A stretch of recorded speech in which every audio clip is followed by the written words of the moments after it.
Herzlich willkommen and a warm welcome to everybody here. Today we're talking about properties of leaders, creating greatness, and using the tools of networking with all its methods. And I met Sam Koltinsky. First time, we immediately knew we have in common the motto, "Together for a better world."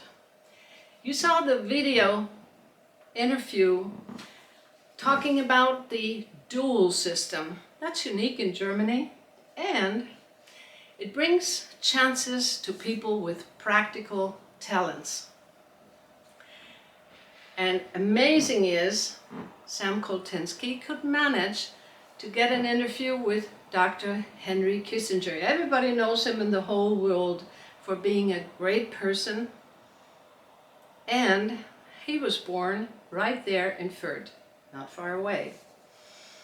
And all these interviews were presented in the United Nations building in New York City, thanks to Sam Koltinsky. There I met Ernest Oppenheimer, and he said, "I'm a person that looks towards new cultures." New cultures is very interesting and important to build up your personality, because you're taking the best of all cultures. You're not taking away anything from anybody. He came over to Europe. We traveled around seeing the places of his ancestors, Frankfurt, Germany, and all around. The first role models in life, of course, in every family is the most important. To me, it was our grandpa. He had this production nearby Donauwörth, and in the weekends he spent his time in a workshop. He said, everybody has to come up with a contribution. My contribution as an engineer is to improve products and make the dream of people come true in aviation. And he created more than 100 patents with Ludwig Belko nearby Donauwörth, and later on went to Munich, NBB, and Airbus. He was a happy person, but the real entrepreneur in that family was our grandma. She came from Rothenburg Hotel and Restaurant. People were standing in queue to taste her food. And the food, the recipes and all that came from her ancestors in Spain. That motivated me to start with Spanish language studies. She said, all you have to do is look at the map. Germany is surrounded by 9 countries. Everybody was crossing through. And so when you meet strong people, I'm sure each one of them has a DNA with diversity, like in our family. And also strong people I met with the Trapp family. They've been proud, starting out in Venice, introducing all the falconries in Europe, then moved to Salzburg for salt and mining silver, and later on, the Trapp family were the singers touring around in the US with a Hollywood movie picture. And they visited with me Nuremberg City, and I said, when I'm grown up, I think I want to live there. And today, this is the view from our office. When I was 12 years old, my family told me, you're a big girl. You now go to the American part of the family. You are going to learn a lot. And the first lesson I learned in the Boston airport, Massachusetts.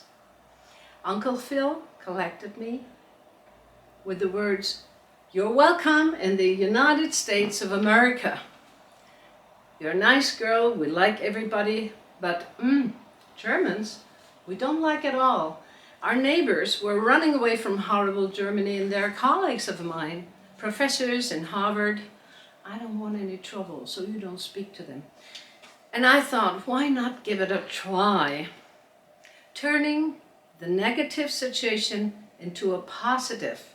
I ran across the street, rang the bell, saying shalom, shalom. They took me along to the Holy Land. When we returned, I said, nice culture I got to know. Maybe I can show you something of our culture and I hope you like it. Put all the tables on the street, put food on it, and everybody joining, talking everybody with everybody. And this happened in the elegant part of Boston Pearls near the home of Henry Kissinger. And believe it or not, end of August each year, this festival happens. And I couldn't wait for school to start in this new school with new teachers, a new system, and new classmates. And when I opened the door of the classroom, everybody was standing up, crossing arms and saying, Nazi, get out.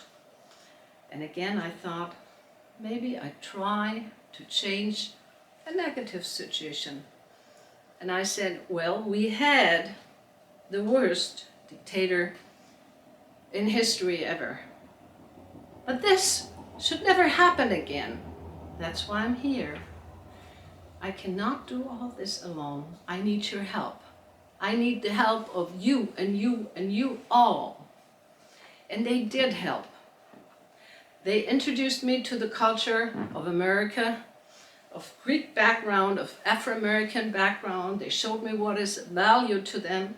Also going to the churches. And they said, whatever happens in the world, here, people sit together and sing and get the power for the whole week by Billy Graham's ideas. A single person that changed a lot. And when I visited Uncle Chick in Washington, D.C., a nice home in Arlington, and he said, you would be so surprised if I tell you that I'm coming from an Indian tribe in Arizona, made my way to West Point, became admiral as an Indian, and part of the Naval Institute and part of the Pentagon. And he said, we believe in democracy. And the pillar of democracy is the Constitution. So we all together with Aunt Amy, we go to the library and you have a closer look at. And of course they knew exactly what I'm going to find there.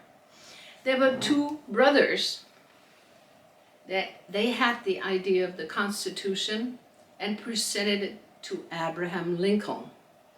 One of these brothers had his PhD in Greek philosophy. The other one in political sciences. And where they got their PhD, it was the University of Erlangen. The world is so small, I learned again and again. And when you visit the inner part of Washington, D.C., you see a lot of Greek classical architecture. And the monument of Abraham Lincoln, you can see cars passing by and waving, saying, "Hi, Abby," to reward a great person that formed a country out of a puzzle. And this impressed me a lot. So I went back to Germany and went to school, and they told me a lot about new student exchanges with France and all these countries. And the teacher said, and we do have a new student exchange program. And the door opened, and in came Kisa, a very shy person. He was so nervous he could not even say a single word. The boy said, okay, then we take him to the soccer. Later on, Kisa became the representative of Adidas in all Central African countries. And so many students came from Togo, and the exchanges extended towards family exchanges, cultural exchanges, business projects. And this all came from a single person, Rainer Bucklet on the right side, who continuously told us it is worth to look over the fence in the southern continent that is so big. We know so little about it, and the Togo mentality is matching so well with Bavaria. He started a society called the Bavarian Togo Society, still very lively. My life was caught by the passion of walking all the mountains in Switzerland. And this I knew nobody can cope with, but I made it for international business management at the University of St. Gallen, and they told me, listen, this is a country with 3 languages in consent for all these many years.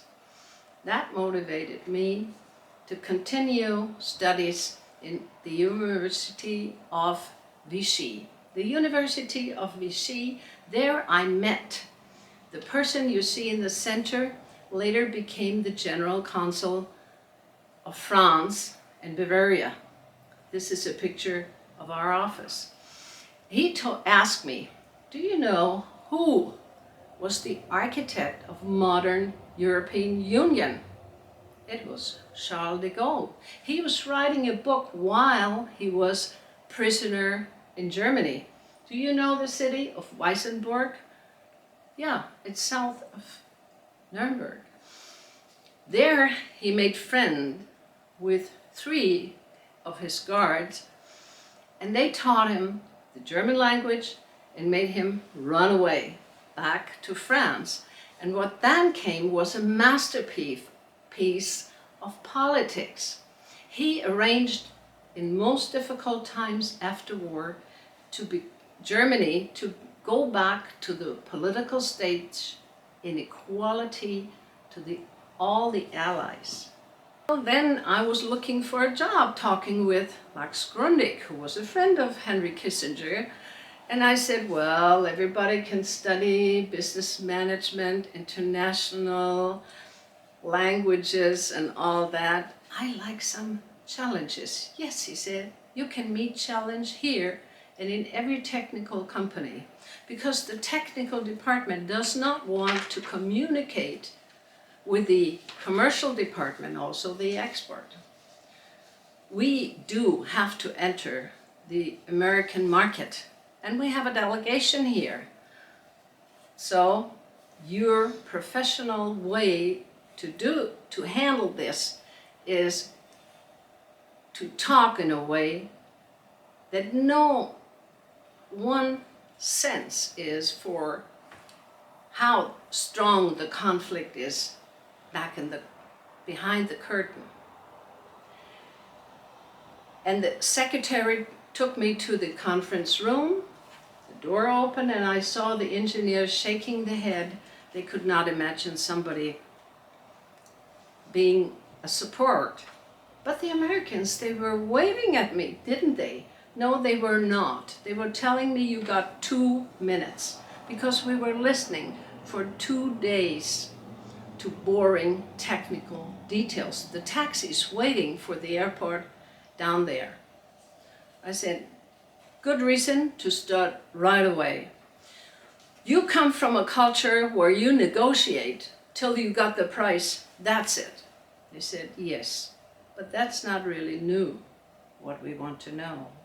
I said, you are now facing a culture where everybody in the company is dedicated towards making you happy with a product, and your client also during the whole product lifetime. No headache, no incident. If any question, you can call the service. And if you make yourself happy, you make your client happy, he will come back to you with the next product. If you like that, stay. They ordered twice as much as ever expected. And then I heard the awarding words were 2 words, good job, by Max Grundig. And Horst Ulemann was next to it from a publishing company. He said, listen, it's not his job to reward you in any kind. You have to reward yourself. And this is very important for your professional career. You have to celebrate, to write it down, to talk to people, to present it. Always remember that. And when you meet people who do not do this, you find them depressive or aggressive. No help for nobody. And that made me fit for the next company that is in machinery and tools, a global player, and I became the head of export department. It was a very good time with a lot of success. And the next challenge was waiting for me. And it was the biggest change in my life, and I think in everybody's life. I had the idea of leaving the safe monthly income behind and have my own company, being self-employed, going into risk. And I knew it's going to happen with technical companies in the field of health, environment, IT, engineering, fine. And I guide them along into new markets, but where to find them? So I went to all the exhibitions, fairs, and congresses and talked to the people. I listened. What are their goals, their targets, and what they don't like? And I said, if you like more than exchanging some business cards, come tonight. We have a technical conference where everybody is talking about his targets, and find out if there's a person on this evening where you can cope with. And it worked out fine. It became so very popular that we've been invited to town halls all over Europe and enjoyed quite a success. And then I was asked to go for election in the Parliament of the Chamber of Commerce, and also become the deputy for the SME companies in Bavaria with the Wirtschaftsbeirat. And there I thought, what is missing is a direct dialogue between politicians, decision makers in ministries, and economy. And I started up with the guidelines, presenting them at the ministries in Munich, also in Berlin. And then the vice president of the European Parliament said, I think you presented also to all the representatives from all European countries in the European Parliament.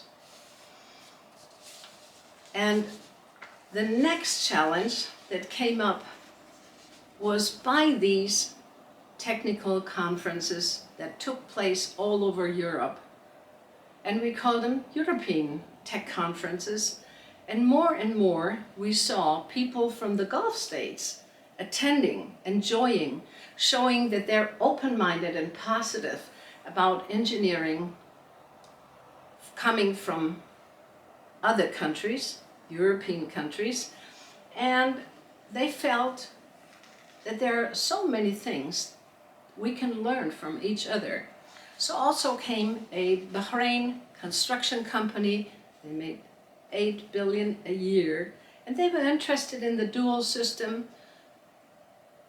You see the picture when they visited the Chamber of Handicrafts, something unique, and they introduced it in their country, in Bahrain. And we've been invited to the Emirates World Energy Summit. I came there with a delegation to find out that they're starting a CO2-free city, Masdar, next to Abu Dhabi, and this is the reception with the Minister for Environment. And of course, you cannot only negotiate, you have to understand another culture. Not only that I learned the language to count, read, and write, Arabic, also giving a picture of what is different and what we have in common by an intercultural seminar. They awarded it sometime. And Also, it was a very interesting personality to meet the sister of Barack Obama. She invited me to the automotive conference in Munich. She opened that day. And let me tell you a few things you will not read in any newspaper or media. This is showing, of course, the picture of the Burj Khalifa and the ceiling of the Burj Al Arab. But on the left side, second row, there is this lady taking the engineering diploma and celebrating with us. And it was not only her to learn that 60% of all females in Gulf states have an engineering diploma in IT. Enables them to stay in the home office sometime. 80% of all the females have their own company, and 100% of all females have their own bank account. Here you see the Saudi capital, Riyadh, with Kingdom Tower and 2 main streets. And Emirates Airlines was asking and looking around. I brought a delegation because they look for eco-friendly fuel. And the person on the right side is the head of the gas production, who also looks for alternative energy for their people. And on the third row, left, it shows a picture of the mayor of economy. He said, in the town hall, we have gatherings with about 30, 40 companies. When it comes to emerging markets, why not the Gulf states? And when more than 100 companies wanted to participate, he said, now we need somebody from the Gulf states to give a full-scale picture of the whole. And the lady you see with a white shawl is a German word, and it is an Arabic word for her veil. She gave a speech because she is having shares in an airport and in an airline with great success. She took her, why you only show 2 eyes to me? She said, well, I got used to, because when I studied IT, computer science, I was the onlyest girl around, and I had to concentrate on my studies. That's why. She got her company named Orbit next to the Dubai airport, because she is developing in her company software for many airports. And on the right side in third row, you see when we gave a speech at the Technical University of Abu Dhabi with the president there. And on the last row, you see 2 gentlemen in dish dasha. That's the name of the traditional cloth. They now are doctors in Germany, in Düsseldorf and in Switzerland, Bern, after they studied German language and liked the country so much. And on the right side, last row, you see the Bahrain royal family reception. What came next was reaching out to the stars with becoming organizer for the Aviation and Aerospace Congress. And that starts, of course, with benchmarking, asking people, what do you miss? What do you think we should also offer when it comes to a Congress like that? And so a new concept came out. And the participants enjoyed the dynamic of the networking so much, they said, we can't wait until February 25, second Congress. We want to present our highlights in smaller formats in the regions. And so they did in Germany, but also in Paris and Vienna until end of this year. And there were students coming saying, wow, we also like you to have a focus on new generation. And the students who did give this idea, they got the first prize of DLR, that is German Aviation Aerospace. And the young students who exhibited gave their first television interviews. They later on got the German Prize of Youth Research, Jugendforscht. And the small Astro kids, you see 2 of them, 4 to 14, they've been so excited when they were awarded by the Bavarian Prime Minister. And I think everybody who puts the properties of leadership in his heart, he can find his own way and create greatness and uses the tools the way that is tailor-made to him. And I wish you all the success you're looking for with a great team, wonderful team I have. I'm lucky to say this, and I thank you for listening.